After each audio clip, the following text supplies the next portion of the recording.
Jen Hudson here. Today we're going to talk about the only 3 things you will ever need to know for your real estate transaction. That's the beginning, the middle, and the end.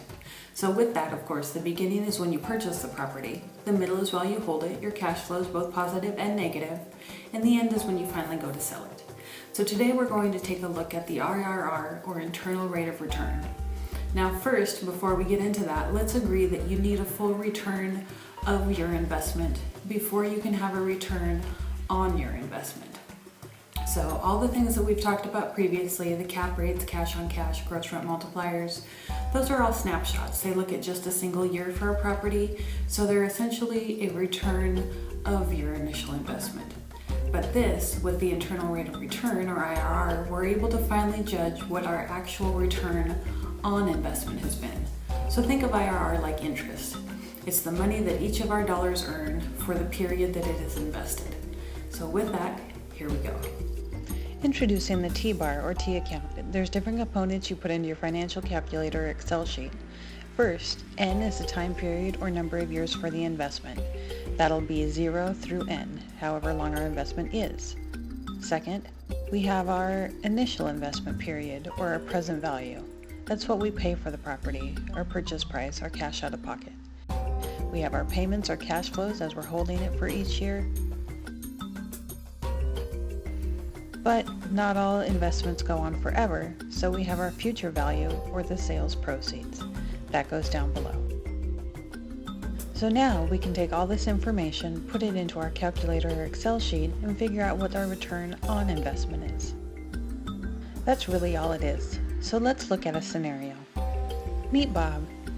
He wants to buy this property, but he wants to have a better idea of what his returns will be in the future. So how do we figure that out? We bring back our TBAR or T account.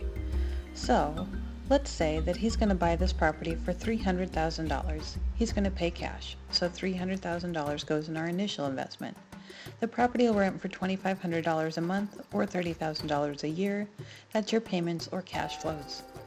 And finally, we need a future value, so let's assume that the property is going to appreciate at 7% annually. So that means the future value of this house will be $420,000 minus closing costs, of course.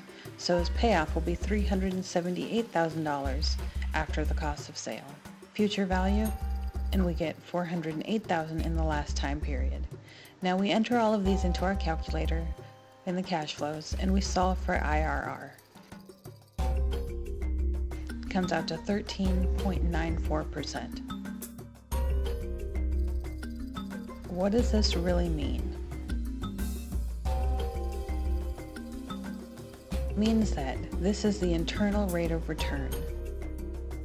So that is the rate that each dollar earns while invested in the property. So think of it like interest earned. The IRR isolates the return on portion from the return of portion.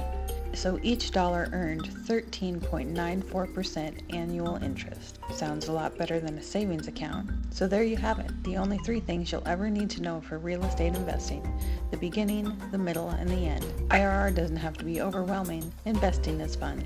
So thank you for watching today. I hope that you found today's information useful and learned something.